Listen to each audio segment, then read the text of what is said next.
Bienvenidos a Entérate, un espacio de difusión de las actividades institucionales, académicas y de actualización del Tribunal Electoral del Poder Judicial de la Federación. Bienvenidas y bienvenidos sean a este programa en el que les presentaremos la primera parte de la ponencia número 2 en el marco de la 9ª Mesa Redonda sobre Justicia Constitucional en las entidades federativas, evento impulsado por el Centro de Capacitación Judicial Electoral del Tribunal Electoral del Poder Judicial de la Federación y que tuviera lugar en Tepic, Nayarit.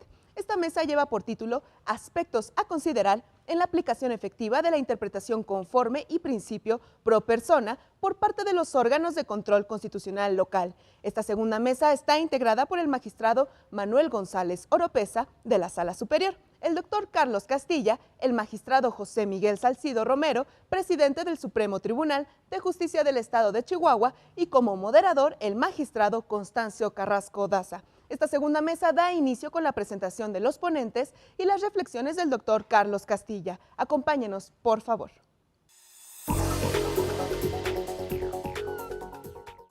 Tenemos el gusto de continuar con los trabajos de la 9ª Mesa Redonda sobre Justicia Constitucional en las entidades federativas.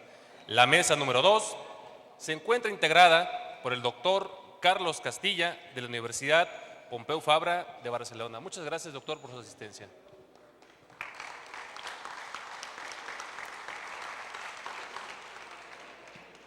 Se encuentra con nosotros el magistrado José Miguel Salcido Romero, presidente del Supremo Tribunal del Estado de Chihuahua.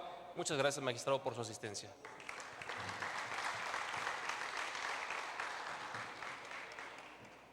Integra, por supuesto, también esta mesa el magistrado Manuel González Oropeza de la Sala Superior del Tribunal Electoral del Poder Judicial de la Federación.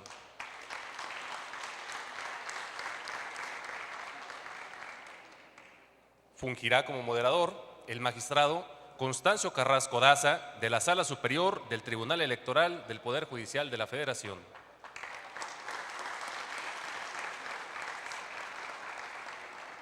Cabe destacar que el título de esta mesa es Aspectos a considerar en la aplicación efectiva de la interpretación conforme y principio pro persona por parte de los órganos de control constitucional local.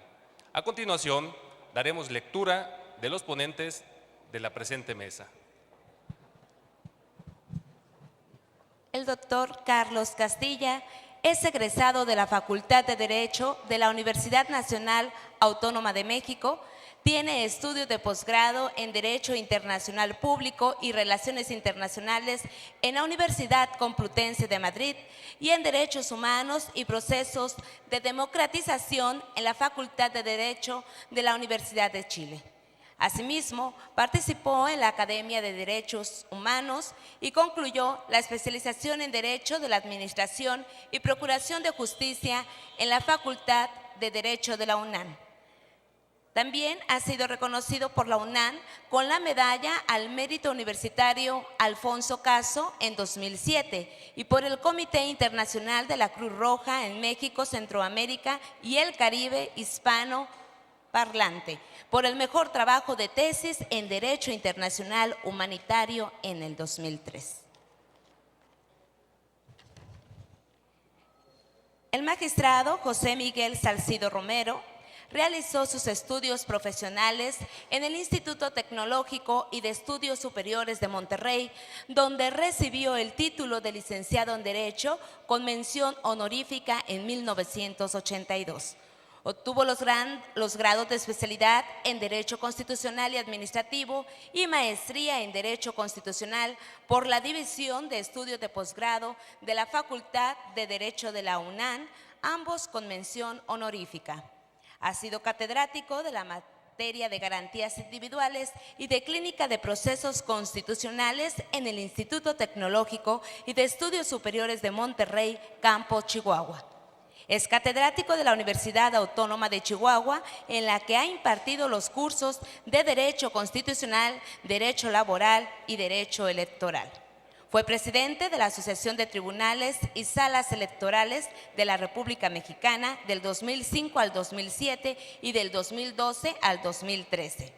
Ha participado como ponente en diversos seminarios, congresos y cursos sobre derecho constitucional y electoral en México y en el extranjero.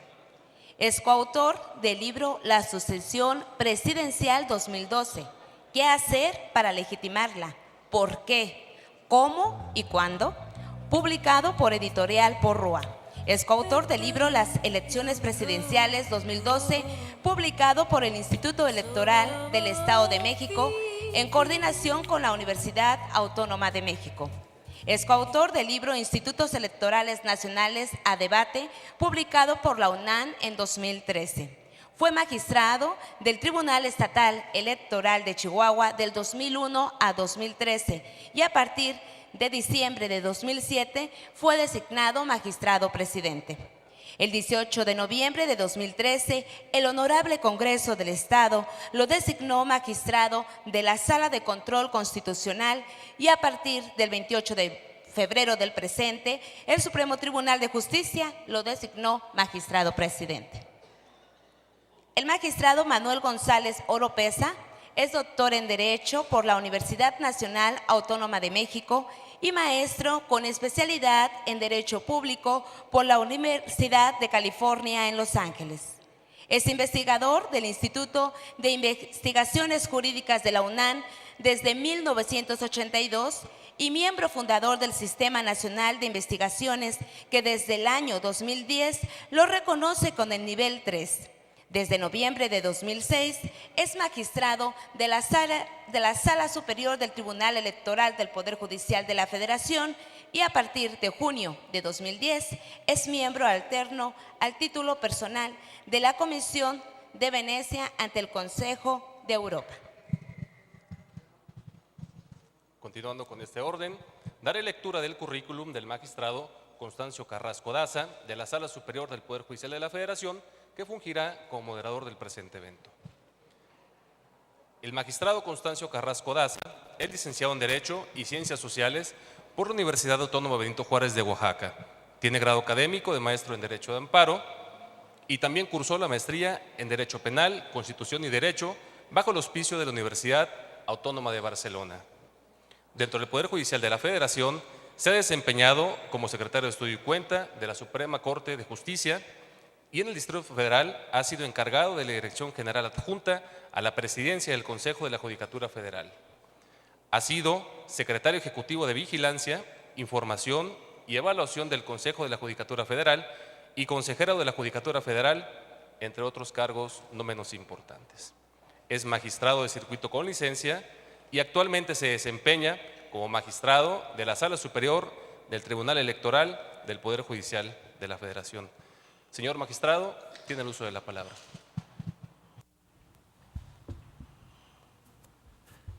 Muchas gracias a todos, muy buenas tardes. Permítanme decirles tres cosas, porque si no las digo, las voy a decir a la comida o en la cena. Mejor déjenme entrar en materia con tres cosas. La primera es que hace 11 años vine a Tepic, era consejero de la Judicatura Federal, vine a inaugurar un órgano jurisdiccional. Y me acuerdo que cuando regresaba al aeropuerto de Tepic dije, ¿cuándo volveré a Tepic? Pues oye, regresé a Tepic después de 11 años y me siento muy distinguido. Y pensé que iba a estar muy lejos del resto de mi vida volver a Tepic y vi que estaba muy próximo. Eso es lo primero. Lo segundo, lo compartía con los miembros de la mesa, que me toca coordinar. Estoy convencido que el que me puso de moderador me conoce perfectamente. Y como me conoce muy bien, pues voy a tener que cumplir con la labor de moderador. Ayer tuvimos pleno de la Sala Superior, no más de 10 horas o 6 horas, estuvimos en debate. Y quienes no ven la ley y el orden y no ven Prison Break y ven el canal judicial, pues conocen que mis intervenciones pues me defiendo en eso del ejercicio y el abuso de mis libertades, sobre todo la de expresar mis ideas. Entonces creo que la moderador es la que mejor me va en un evento de esto. Pero en tercero, para entrar en materia, déjenme decirles algo fundamental. ¿Ustedes se imaginan en México, apenas hace 5 años, en el 2009 o el 2010, un congreso de este calado que se llamara Justicia Constitucional en las entidades federativas? Ustedes, los más vanguardistas del pensamiento constitucional o de la tutela judicial efectiva, ¿se imaginaban la tutela judicial efectiva en el trazado o en la línea hoy de control constitucional a partir de las entidades federativas? Hay quienes sí las imaginaron. Hay quienes se nos adelantados como verdaderos Julios Verne de la dogmática constitucional, quienes sí lo pensaron, pero fundamentalmente hay quienes lo hicieron a nivel de orden jurídico, como son los antecedentes de control constitucional judicial del ya muy lejano año 2000 en el estado de Veracruz, que desde mi perspectiva constituyó el primer parteaguas sólido donde se materializa la jurisdicción constitucional que hoy nos tiene aquí sentados. El magistrado Manuel González Oro, con quien tengo la enorme fortuna de compartir la sala superior del Tribunal Electoral, pues fue uno de los hombres que ideó la reforma constitucional que permitió a los poderes judiciales hacer esta clase de control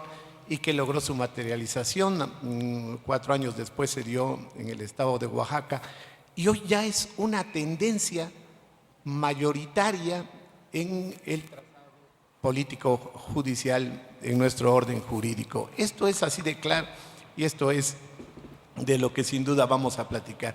En mi carácter de moderador de la mesa, yo voy a dejar solamente una premisa, si me permiten, para que empiece un debate que seguramente será enriquecedor y sin duda será muy sólido. Como hacer una introducción muy compleja sobre la perspectiva de lo que hoy nos impone el artículo 1 constitucional, y supongo que en las mesas ya lo han discutido, ya estamos perfectamente en ese escenario. Déjenme hacer 2 apuntes para ceder el uso de la voz a los participantes.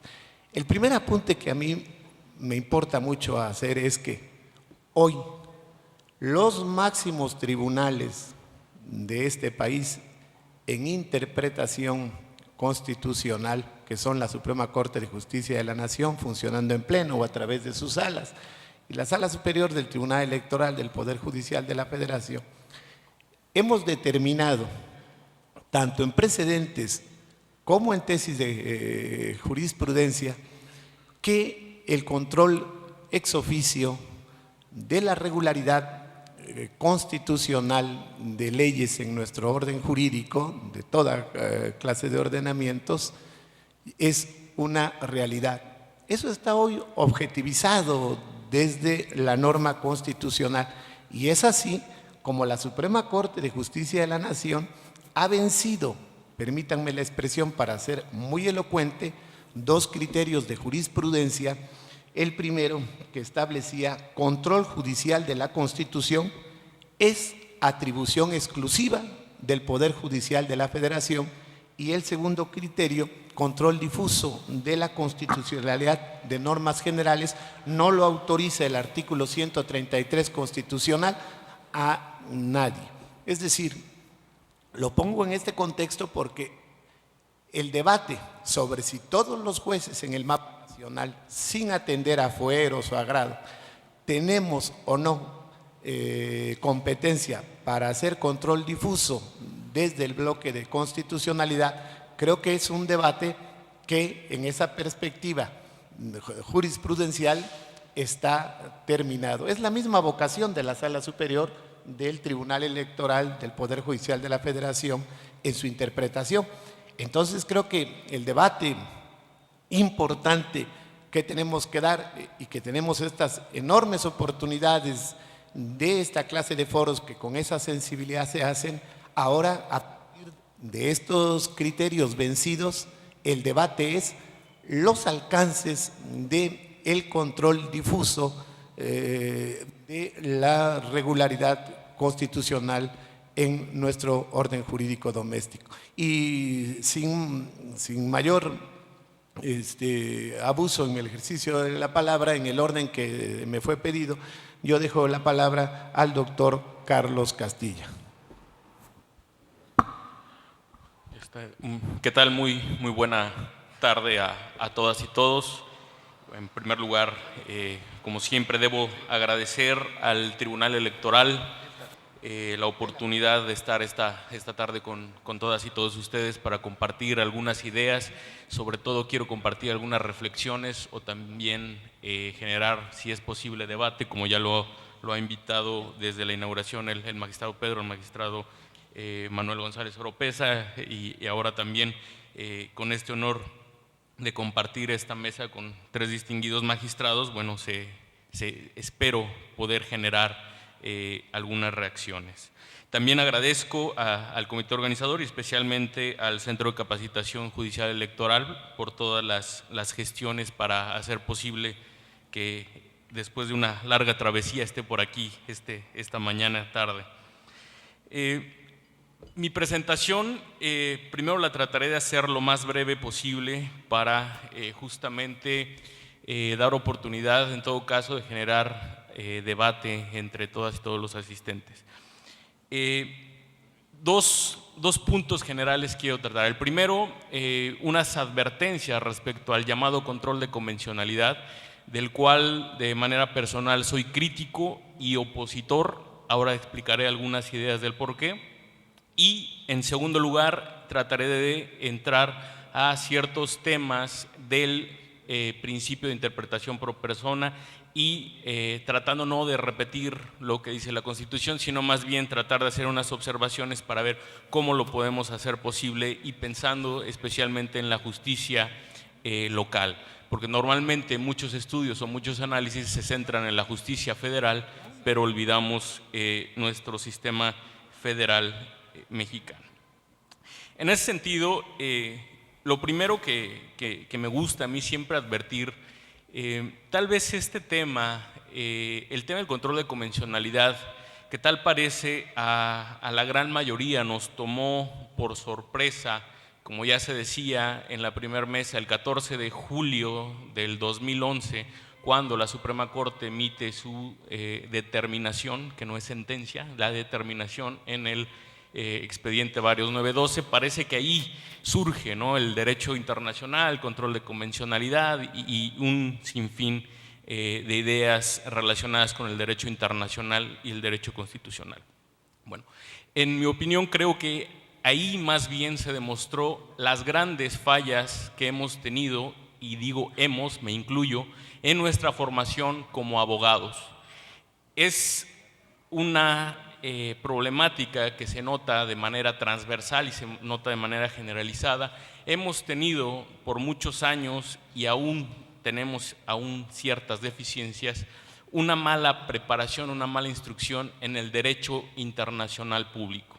¿Y por qué la relevancia del derecho internacional público? En primer lugar, porque por muchos años tuvimos olvidado que desde el artículo 133, aún antes de la que todavía denominan reforma constitucional, que para mí es simplemente constitución, ya dejemos de hablar de reforma, ya es constitución, es texto vigente. Desde ahí el artículo 133 ya establecía qué elementos normativos formaban la norma suprema de la Unión, y desde ahí estaban los tratados internacionales, pero también poco nos interesábamos en esos temas. Esta deficiencia formativa que hemos tenido a lo largo de la historia sin duda se refleja cuando se trae a la Constitución conceptos que tienen su origen, fundamento, creación y desarrollo en el derecho internacional público. ¿Por qué? Porque el control de convencionalidad es algo que hacían y han hecho históricamente los órganos de control y vigilancia de tratados. Es una función propia de los tratados, no lo que nos ha vendido la Corte Interamericana y con todo el respeto, sé que estoy dentro del Poder Judicial, la propia Suprema Corte de Justicia de la Nación. Se han hecho unas adecuaciones que no han sido del todo correctas. Otro aspecto, y que será la segunda parte de esta exposición, el principio pro persona. ¿Por qué es importante? Porque introdujimos en nuestro texto constitucional la idea de derechos humanos. Derechos humanos surgió, o el término derechos humanos, el contenido, las formas de interpretar, la forma de acercarse al derecho a los derechos humanos surgió en el derecho internacional público. A nivel local, a nivel nacional, los conocíamos como derechos fundamentales. Incluso, digamos, en esta perspectiva que puede ser interesante, si ustedes ven el derecho de la Unión Europea, como Unión Europea, en su Carta de Derechos Fundamentales, porque tienen esa idea más de una federación, de una integración. Mientras que el Tratado de Derechos Humanos, que reúne a todo el conjunto de la Comunidad Europea, le da una perspectiva justo esto, de derechos humanos. Pero este conjunto de ideas o de bases que venían del derecho internacional, cuando los introducimos, y a veces se dice estamos constitucionalizando el derecho internacional público, es muy bueno. El problema es que pocos conocíamos y sabíamos cómo se manejaba estos principios básicos del derecho internacional.